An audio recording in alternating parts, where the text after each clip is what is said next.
설사 저 조건이 사실은 성취가 되지 않는다 하더라도 네. 계속적으로 방관자재 입장에서는 취할 수는 없을 겁니다. 더군다나 본인도 이후에 대선 끝난 다음에 당대표랄지 그다음에 또 대선이 있을 거 아니에요. 그렇죠. 근데 여기서 만약에 자기의 조건이 성취되지 않았다고 해서 방관전적 요소를 취하게 되면 결과적으로 보수로부터 외면을 받게 될 거예요. 그래서 본인이 선거운동을 할 수 있는 이제 명분을 찾는 중이었는데, 네. 그리고 이제 다행히 윤 전 대통령이 탈당을 했기 때문에 본인이 이제 선거운동을 할 수 있는 이제 명분을 가지고 들어왔다 이렇게 봐요. 같이 다니는 게 아니라 따로 일정을 만들어서 다닌다. 또 네. 선대위에 합류하지 않고 개별적으로 다닌다라고 하는 것은 김문수 후보하고 한동훈 전 대표 간의 메시지가 충돌할 경우 이런 것들을 피하겠다라는 네. 그런 전략이기도 한 거거든요. 일단 김문수 후보는 계엄에 대해서는 사과를 했지만 탄핵 반대했던 대표적인 정치인이고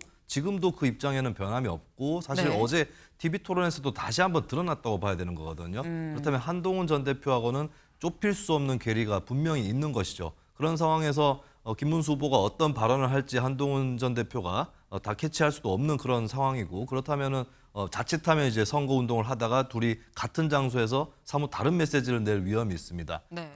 윤 자진 탈당, 한동훈 내일부터 지원 유세입니다. 네. 윤석열 전 대통령 토요일 오전 9시 9분 국민의힘에 탈당을 선언을 했습니다. 근데 그러고 난 다음에 대략 한 2시간여 뒤에 한동훈 전 대표가 또 SNS에 글을 올렸어요. 뭐라고 올렸느냐? 이렇게 올렸다라는 거죠. 저는 우리 당 승리를 위해 최소한 계엄 반대, 그리고 윤석열 전 대통령 부부와의 절연, 그리고 극단 세력과의 선긋기가 필수적이라고 확신합니다. 그래서 김문수 후보님의 결단을 다시 한번 요청을 합니다. 라고 얘기를 하면서 이미 말씀드렸듯 저는 앞선 이 세 가지 과제가 수용되는지 여부와 상관없이 우리 당을 위해 적극적으로 할 일을 하고 있고 앞으로도 그럴 겁니다. 그러면서 다음 주엔 현장에서 국민들과 만날 겁니다. 라고 얘기를 했어요. 여기서 말하는 다음 주, 당장 내일부터 지원 유세에 나온다라는 거죠. 일정 잠깐 같이 볼까요? 네, 당장 내일부터 내일 부산 광안리 그리고 그 이튿날 대구 서문시장, 충북 청주 육거리 시장 그리고 강원 원주 중앙시장 지금 굉장히 많은 지금 이 사람들 많은 시장, 전통 시장들을 쭉 돌면서 지원 유세에 나선다라는 거예요. 당장 내일부터 시작이다라는 건데 근데 이게 김광산 변호사님 살짝 좀 묘한 게 윤석열 전 대통령이 탈당합니다라고 얘기를 하고 바로 다음 주에 국민들 만나요라고 얘기가 나오긴 했는데 아까 내용 보신 것처럼 수용 여부와 상관없이 이미 난 할 일을 하고 있고 그리고 앞으로도 그럴 겁니다. 그럼 이게 윤 전 대통령이 탈당을 해서 김문수 후보랑 손을 잡은 거야. 별개란 얘기야. 어떻게 해석해야 되는 겁니까? 일단 이제 한동훈 전 대표가 네. 이번 선거 운동을 하는 조건 3개를 걸었지 않습니까? 네. 이제 그 중에 일부가 이제 윤 전 대통령 탈당이에요. 그런데 저렇게 3개의 조건을 걸었음에도 불구하고 하나도 성취되지 않은 상태에서는 사실 들어와서 선거운동하는 명분이 없었을 거예요. 그래서 윤 전 대통령 탈당과 함께 네. 선거운동을 하겠다 이렇게 한 거라고 봐요. 그리고 설사 저 조건이 사실은 성취가 되지 않는다 하더라도 네. 계속적으로 방관자재 입장에서는 취할 수는 없을 겁니다. 더군다나 본인도 이후에 대선 끝난 다음에 당대표랄지 그다음에 또 대선이 있을 거 아니에요. 그렇죠. 근데 여기서 만약에 자기의 조건이 성취되지 않았다고 해서 방관전적 요소를 취하게 되면 결과적으로 보수로부터 외면을 받게 될 거예요. 그래서 본인이 선거운동을 할 수 있는 이제 명분을 찾는 중이었는데, 네. 그리고 이제 다행히 윤 전 대통령이 탈당을 했기 때문에 본인이 이제 선거운동을 할 수 있는 이제 명분을 가지고 들어왔다 이렇게 봐요. 그런데 일단 이제 선대위에는 또 합류를 하지 않고 네. 외곽에서 하겠다는 거잖아요. 그래서 이제는 이제 박근혜 전 대통령 때와 좀 비슷한데. 뭐 외곽에서 하나 제가 볼 때는 선대위 합류하나 그 차이는 많지 않을 겁니다. 그런데 이제 얼마나 진심을 가지고 선거운동을 해주느냐. 뭐 사실 선거운동을 한동훈 전 대표가 하면 제가 볼 때는 상승 효과는 분명히 있을 거예요. 한동훈 전 대표를 지지하는 층이 상당히 많거든요. 네. 그런데 한동훈 후보가 방관제 입장을 취했을 때는 이제 김문수를 찍지 않겠다 그랬는데 아마 좀 변화의 조짐이 있을 것이다. 저는 그렇게 봅니다. 네. 일단 선대위에는 합류하지 않고 따로 개별로 예를 들어 2007년에 박근혜 전 대통령의 그때의 상황처럼 지금 움직인다는 거 아니겠느냐라고 말씀하셨는데 한국일보 같이 볼까요? 네.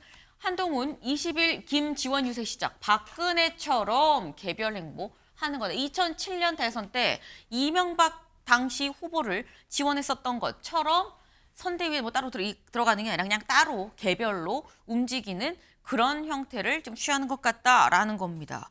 근데 사실 관건은 말씀처럼 선대위에 들어가냐 안 들어가냐는 중요하지 않을 수 있는데 김수민 위원님 지금 이 한동훈 전 대표가 그럼 현장에 가서 김문수 후보에 대해서 지지를 호소하면서 어느 수위의 지지를 호소를 할 것이냐라는 거거든요. 네, 지금 뭐 같이 다니는 게 아니라 따로 일정을 만들어서 다닌다. 또 네. 선대위에 합류하지 않고 개별적으로 다닌다라고 하는 것은 김문수 후보하고 한동훈 전 대표 간의 메시지가 충돌할 경우 이런 것들을 피하겠다라는 네. 그런 전략이기도 한 거거든요. 일단 김문수 후보는 계엄에 대해서는 사과를 했지만 탄핵 반대했던 대표적인 정치인이고 지금도 그 입장에는 변함이 없고 사실 네. 어제 TV 토론에서도 다시 한번 드러났다고 봐야 되는 거거든요. 그렇다면 한동훈 전 대표하고는 좁힐 수 없는 괴리가 분명히 있는 것이죠. 그런 상황에서 김문수 후보가 어떤 발언을 할지 한동훈 전 대표가 다 캐치할 수도 없는 그런 상황이고 그렇다면은 자칫하면 이제 선거 운동을 하다가 둘이 같은 장소에서 사뭇 다른 메시지를 낼 위험이 있습니다. 네. 그렇다면 이제 따로 다닌다라고 하는 것은 그걸 피하는 것이고 그러면 이제 다른 장소에서 그러면 완전히 배치되는 메시지를 내놓을 거냐? 그건 네. 역시도 어차피 언론으로 보도가 되면은 뭐 같은 당에서 두 소리 나온다 이 얘기밖에 안 듣는 거거든요. 그렇다면 아무래도 한동훈 전 대표는 일단은 김문수 후보와의 강력한 공통 분모가 있겠죠.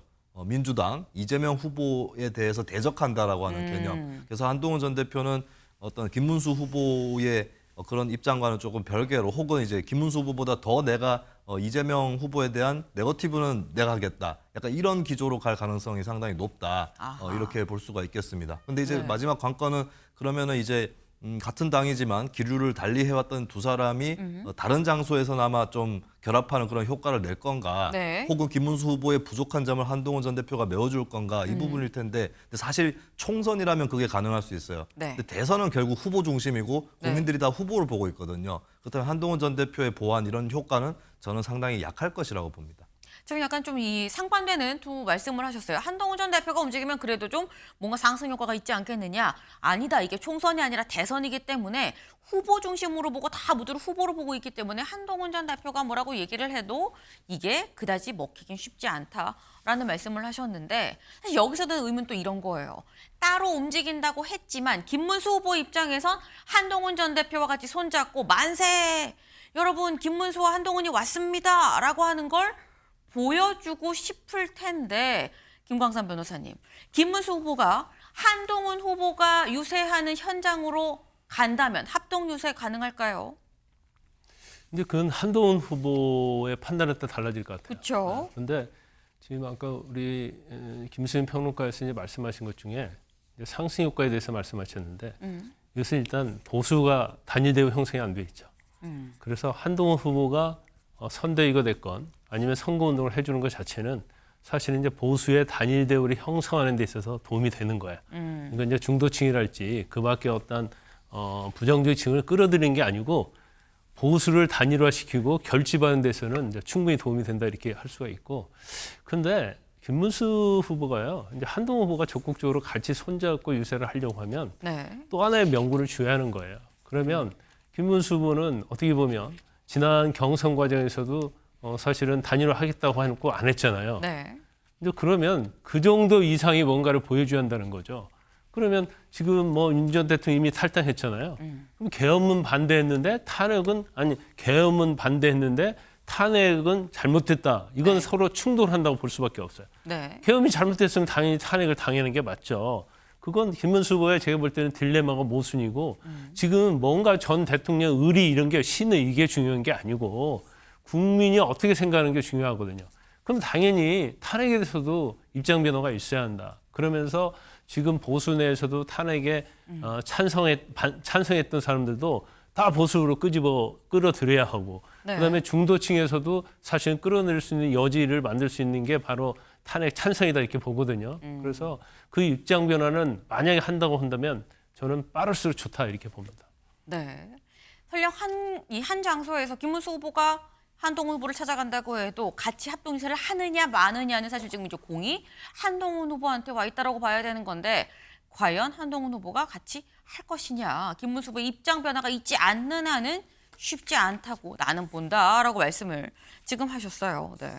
근데 관련해서 지금 아까 분명 이 한국일보도 지원 유세 시작, 조선일보도 지원 유세 내일부터라고 제목이 나왔죠. 근데 중앙일보는 어떻게 제목을 뽑았느냐 같이 볼까요? 윤 탈당에도 안 움직이는 홍한 선대위 합류 없이 각자 행보다. 선대위 합류 없이 각자 행보하는 거 이거는 안 움직인다고 봐야 되는 거 아니냐라는 게 또 중앙일보의 제목이에요. 그러니까 이게 같이 한다고 봐야 돼, 안 한다고 봐야 돼, 좀 애매한데라는 거죠. 근데 또 한동훈 후보 입장에선 아, 왜 나만 갖고 그래? 라는 생각이 들 수 있다. 어제 이런 얘기했거든요. 잠깐 들어보고 오실까요? 이번 경선 과정에서 진짜 이상한 일들이 많았잖아요. 한 번은 이 사람을 지원했다가 그리고 다음번에는 옮겨갔다가 그리고 결국은 김문수 후보가 된 다음에 역시 여기도 아니고 밖에 한덕수 후보로 밀려고 5월 10일 밤에 새벽에 쿠데타까지 했잖아요. 그리고 그걸 그 피해자였던 제가 앞장서서 막았고요. 그렇다면 이 문제에 대해서도 입장을 설명할 필요가 있죠. 국민들께서 다 보셨거든요. 그리고 이 정당의 민주주의의 문제이기 때문이에요. 지금 한덕수 총리는 어디 계시죠? 왜 한덕수 총리를 찾지 않죠? 그러면 친윤들은? 왜 저만 찾고 왜 한덕수 총리를 찾지 않는 거죠? 그건 그런 식의 친윤들의 당시 주장이 사기였다는 걸 말하는 거예요. 네, 들어보셨죠. 김수민 의원님. 지금 한동훈 전 대표 입장에선 왜 한덕수 냅두고 한동훈한테만 뭐라 그래? 뭐 지금 이런 얘기예요. 네, 일단 한동훈 후보가 이 문제에서는 별로 컴플렉스를 느끼지 않는 이유가 사실 김문수 후보가 그 국민의힘의 새벽에 그 결정을 뒤집어 엎고 당원 네. 투표에 힘입어서 후보 지위를 지킬 수 있었던 이유 중에 하나가 사실 근소하게 그때 당원 투표에서 이긴 것으로 나타났는데 한동훈 후보나 안철수 후보나 나경원 후보 등등 탈락자들이 이런 쿠데타, 당내 쿠데타는 안 된다라고 힘을 모아준 덕분이 큰 거거든요. 아무래도 한동훈 전 대표의 그런 지지 이런 것들이 김문수 후보에게 선 영향을 끼쳤고 본인은 거기에 대해서 할 말이 있는 겁니다. 그러면서 친윤 후보에 대해서는 친윤 계열에 대해서는 사실 이제 야구로 치면 한동훈 전 대표는 한 3루쯤 된다는 거죠. 그러니까 1루가 한덕수, 2루가 홍준표다. 그 사람들부터 먼저 설득해라라고 하는 건데 그건 그만큼 이제 저는 이제 물론 이제 한동훈 전 대표도 같은 당으로서는 도와야 된다라고 하는 의무감 이런 것들을 압박은 받을 수 있겠지만 사실 지금까지 행보를 봤을 때는 친윤계 그리고 김문수 후보 쪽이 더 큰 부담을 지는 거다. 이거는 이제 객관적으로도 그렇게 보여지는 이치가 되는 것이고 사실 또 친윤계나 김문수 후보 입장에서 지금 한동훈 전 대표보다 더 급한 것이 홍준표 전 시장일 거예요. 오히려 더 정치적으로 더 가까운 사이인데도 홍 전 시장이 틀어져서 지금 하와이 가 있고 심지어는 민주당 정부에서 국무총리를 맡을 수도 있다. 물론 이거는 관계자들이 다 부인을 한 설이긴 한데 그런 말까지 나오는 그래서 특사단까지 파견한 이런 처지이기 때문에 네. 한동훈 후보 입장에서는 조금 다른 그 당내의 주자들에 비해서 여유를 갖고 좀 이 사태를 지켜보고 또 비평을 하는 것 같습니다. 네, 김광사 변호사님. 근데 한동훈 전 대표 말은 100% 옳아요. 전 틀린 말은 아니에요. 네. 그럼에도 불구하고 지금은 한동훈 전 대표가 속아주는 척을 해야 돼요. 그래야지 지금 뭐 친윤들하고 대등한 입장에서 치고받게 할 게 아니고 친윤보다 더 한 수 위가 돼야죠. 그러면 속아주는 척하면서 대승적 견지에서 이걸 포용하는 모습을 보여야지 당대표 선거 때 자기가 얻었던 지지로 갈 수 있는 거거든요. 그런데 지금에도 불구하고 사기란 거 다 알죠. 국민이 쿠데타 했다는 거, 쿠데타 시도했다는 거 다 아는 거 아닙니까? 근데 저 말을 구태할 필요 없다는 거예요. 그러면 본인이 지적은 할 수 있지만 사기를 치는 거 알고 있잖아요. 그럼 당해주는 척 하면서 사실은 대승적으로 도와줘야 하는 거예요. 그래야지 국민, 당의 어떤 지지자들의 마음을 얻을 수 있거든요. 그래서 이제 늦게나마 뭐 참여를 했으니까 다행이긴 하는데 네. 하나하나 따지다 보면 사실은 똑같은 사람 되는 거거든요. 그래서 그런 부분에 있어서는 아무리 자신의 말이 옳다 하더라도 이걸 국민들의 마음을 얻을 수 있는 이제 그런 방향으로 가는 게 맞지 않을까 저는 그렇게 봅니다. 네.